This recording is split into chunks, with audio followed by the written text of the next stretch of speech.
Welcome to the Deep Dive. We're the place that cuts through all the noise to give you the essential stuff, the insights on topics that really genuinely shape your day-to-day life.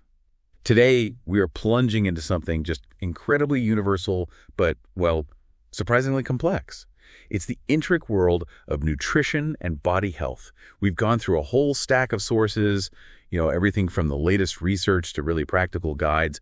Our mission here is basically to boil it all down, get you the most impactful knowledge so you get a comprehensive understanding without feeling totally overloaded. Yeah, and it really is a deep dive. There are layers here you might not expect. Nutrition science, it's not just about listing food groups, is it? It's this profoundly interconnected field. I mean, it influences everything, doesn't it? From your energy levels, your mood, right through to your long-term health. So we're trying to move beyond just what you should eat and explore the deeper why. Why do certain choices matter so much, and how do they fundamentally shape your well-being?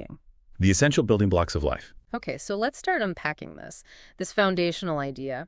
Our sources, they all pretty much define nutrition as the science that focuses on food, nutrients, and that direct, undeniable link between what you eat and your health. Try not to think of it as just input-output. It's more like the intricate blueprint and also the ongoing maintenance for your entire body, your biological machine. It's really about how your body skillfully takes these components and uses them for all those vital functions like growth, repair, and, of course, generating every single bit of energy you use. Yeah, what's truly remarkable is how universal these basic needs are. To support, optimal health, a balanced diet needs to draw from 6 core categories of essential nutrients. You've got carbohydrates, proteins, fats, vitamins, minerals, and water. And while they're all distinct, being low in one can surprisingly affect how another one works. It just highlights how interconnected they all are. Okay, let's tackle the big 3 first, the macronutrients. These give us most of our energy and the building materials. First up, carbohydrates. We always hear they're our main energy source, and yeah, that's true.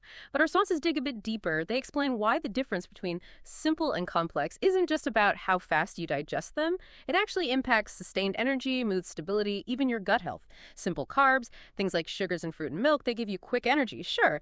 But it's the complex ones, your starches, like whole grain bread, pasta, potatoes. They provide a much slower, more sustained release of glucose. And that's crucial for consistent energy. Without those dramatic spikes and crashes. Right. Then we have proteins. These are way more than just muscle builders. They are the critical architects, really, and the repair crews for pretty much every tissue in your body. Skin, organs, everything. And beyond just structure, proteins are absolutely vital for making enzymes. Those drive countless chemical reactions and hormones, which regulate everything from metabolism to mood. You find them in animal sources, obviously lean meats, eggs, fish, dairy, but also lots in plant sources like legumes, nuts, and seeds. And you can get a complete amino acid profile from plants if you combine them thoughtfully. And then there are fats. Okay, these got a bad rap for a long time, didn't they? But our deep dive shows a much more nuanced story, a much more essential one, actually. Fats aren't just concentrated energy. They're crucial for absorbing those vital fat-soluble vitamins, that's A, D, E, and K. Plus, they provide essential protection for your organs. Now, here's where it gets really interesting. Not all fats are created equal. Exactly. You have to differentiate carefully here. Healthy fats, which are primarily unsaturated fats, you find those in things like olive oil, avocados, nuts. Our sources explain these have beneficial fatty acids. They actively work to reduce inflammation, and they can actually improve your cholesterol profile by lowering the bad LDL cholesterol and raising the good HDL. On the other hand, you've got the unhealthy fats. That includes saturated fats, common in red meat and butter. Those can push up that bad LDL cholesterol. And then there are trans fats. These are formed through an industrial process, hydrogenation, basically adding hydrogen to liquid oils to make them solid. This process, unfortunately, creates these molecular structures that can be really, really detrimental to your heart health. Okay, moving on to the smaller, but wow, incredibly mighty players, the micronutrients. First, vitamins. These are organic compounds vital for just countless body functions. They're really the unsung heroes, kind of orchestrating your daily well-being behind the scenes.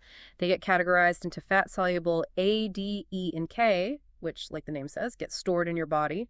And then the water-soluble ones, like the B-complex vitamins and vitamin C. Your body doesn't store those, so you need a regular intake. Then you have minerals. These are inorganic elements, but they're no less essential. They're fundamental for, well, everything. Building strong bones with calcium, carrying oxygen with iron, supporting immune function with zinc, maintaining nerve and muscle function with potassium and sodium. Each one plays a really specific, indispensable role in the body's complex symphony. And finally, the one we often forget about, but it's truly the foundational element of life itself, water. It's incredible when you think about it, isn't it? This simple, everyday substance makes up a huge chunk of your body weight, like 55% to 75%. Our sources really highlight its incredibly diverse jobs. It regulates your body temperature, it transports every nutrient to your cells, lubricates your joints, helps digestion, and it's the main way you flush out waste. The consensus is pretty clear. Aiming for at least 8 glasses, maybe more, every day is just a cornerstone of good health. So pulling all these threads together, what really emerges from this first part of our deep dive is the profound importance of a balanced diet. It's not about, rigid rules or cutting out whole food groups. It's about consciously choosing a rich variety of foods from all these different categories. This comprehensive approach, well, it ensures you get the full spectrum of nutrients your body needs, not just to survive, but to really thrive. Food choices and their impact on your body. Okay, so we've got the building blocks. The next crucial layer in our deep dive looks at a stark reality. Not all food stays equal once it leaves its natural state. How food is processed and the choices we make about processed foods, it creates this ripple effect through our whole system. Yeah, a key insight our sources really emphasize is the spectrum of food processing, and it significantly impacts the nutritional value. At one end, you have unprocessed foods. These are basically foods in their natural state, no added ingredients, no significant changes. Think fresh fruits, vibrant veggies, whole grains. They are absolute powerhouses, naturally rich in vitamins, minerals, and that crucial fiber. Then you have what we just call processed foods. Okay, these have had some changes from their raw state. Maybe they've been cooked, canned, or dried. Canned beans, plain yogurt, dried fruit. Those are good examples.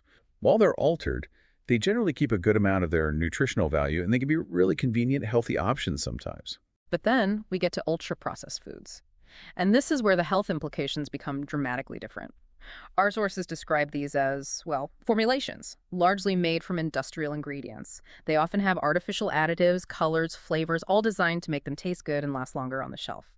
Generally, they're pretty poor in nutrients, but packed with high levels of sugar, unhealthy fats, and salt. Think sugary drinks, most fast food, many packaged snacks. The key difference is how they interact with our bodies, often leading to overconsumption and ultimately poor health outcomes. Right, and this distinction brings us straight to a really fundamental concept. Calories. A calorie, or technically a kilocalorie, kcal. It's essentially the unit of energy you find in food. It's the fuel your body uses, not just for moving around, but for every single basic life process. And that leads us neatly into metabolism. It's not just some simple furnace-burning fuel. It's this really sophisticated symphony of chemical processes that are constantly working, converting the food you eat into the energy your body needs. And this whole system is remarkably sensitive to, everything. Hormonal signals like insulin and ghrelin, which manage our hunger cues, our sleep patterns, stress levels, even the health of our gut bacteria, all of these influence how efficiently our cells use that fuel. Okay, and here's where this interplay of diet, activity, metabolism, it often leads to a major challenge in society today: obesity. Our sources define obesity as having an excessive amount of body fat that can, over time, lead to a whole range of serious health problems. Now, the calorie balance, consuming more calories than you burn, is undeniably fundamental, but it's far from the whole story, isn't it?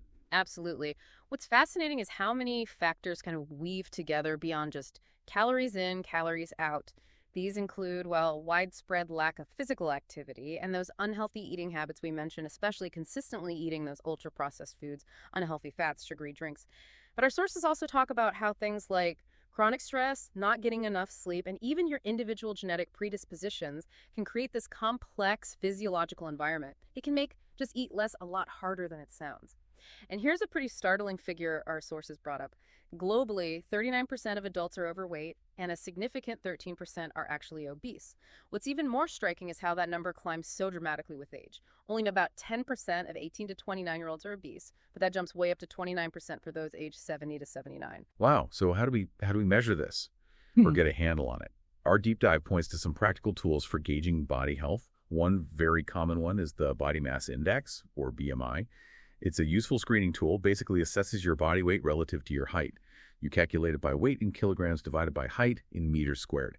And this gives you categories. Underweight is below 18.5, normal weight is 18.5 to 24.9, overweight is 25 to 29.9, and then different classes of obesity start at 30 and above. Right. And another crucial indicator, often used alongside BMI, is waist circumference. This gives you vital information about where your fat is distributed, specifically that dangerous visceral fat, the stuff around your organs. Our sources explain this deep belly fat is metabolically active. It actually releases inflammatory compounds that significantly increase your risk for chronic diseases like type 2 diabetes and heart disease. It's different from the less harmful subcutaneous fat just under the skin. The thresholds are pretty stark. A waist circumference over 102 centimeters for men, that's about 40 inches, and over 88 centimeters for women, about 35 inches, indicates a higher health risk. Navigating nutritional information and eating challenges. Okay, so with all this, nuanced information, how do you actually make informed choices when you're in the grocery aisle? That's where decoding food labels comes in. Our sources really emphasize that nutrition labels are designed to empower you, the consumer, to help you make healthier decisions that fit with your own health goals. Yeah, and a really critical piece on those labels is the percent daily value. This percentage tells you how much a single serving of that food contributes to a standard 2,000-calorie daily diet. It's an invaluable quick check, helps you compare products easily and see how they fit into your overall eating pattern. And the comprehensive nutrition facts label itself, well, it details everything from serving size and calories to the specific amounts of various macronutrients and micronutrients. It's a really powerful tool for consciously shaping a healthy diet and managing your nutritional intake effectively. So as we navigate this landscape of trying to make informed food choices using labels, our sources also bring something else into sharp focus, and that's the complex psychological side of our relationship with food. This leads us into a critical, though admittedly sensitive area, eating disorders. These are not simply about food or what you look like on the outside. Our sources define them as serious mental health conditions. They're characterized by profoundly unhealthy eating behaviors and really distorted body image issues. They're complex psychological challenges, and they absolutely need professional help. Which naturally makes you ask, what are some of the main types we hear about? One is anorexia nervosa. Individuals with this disorder, they grapple with an obsessive fear of gaining weight. This leads to extreme food restriction. They often maintain a body weight that's significantly below what's healthy, sometimes more than 30% below normal, and have a severely distorted view of their own body. The physical symptoms could be really severe, things like hair loss, brittle nails, dangerously low blood pressure, irregular heartbeat, deep fatigue, and it's often accompanied by depression and social isolation. Tragically, as our sources point out, it can even lead to death. And another recognized disorder is bulimia nervosa. This one is characterized by a really challenging cycle. It involves recurrent binge eating, consuming a large amount of food in a short time, followed by compensatory behaviors. These behaviors could be self-induced vomiting, abusing laxatives, or exercising excessively. What's important to understand here is that people with bulimia often maintain a normal weight, or they might even be slightly overweight, so it's not always obvious from the outside. Symptoms can include things like tooth decay from stomach acid, swollen glands, dangerous electrolyte imbalances, and damage to the esophagus from repeated purging. And if we sort of connect this back to the bigger picture, both these disorders are really multifaceted. Our sources show they're influenced by a complex mix of psychological, social, and biological factors. Given how serious they are, professional intervention is just absolutely crucial. This often involves a really comprehensive, collaborative approach. Things like specialized psychological therapy, cognitive behavioral therapy, for example, nutritional counseling to help normalize eating patterns. Sometimes medication is needed and essential support groups, and often family involvement plays a really key role in recovery. So pulling all these threads together from our deep dive today, it really highlights the immense power you hold through making informed nutritional choices, how much it shapes your overall health and well-being.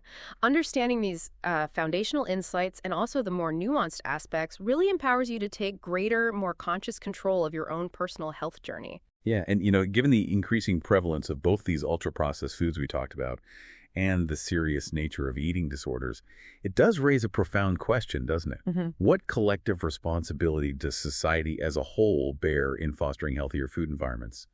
And also in promoting more realistic and maybe more compassionate body images for everyone? That is a truly powerful thought to mull over long after our deep dive wraps up.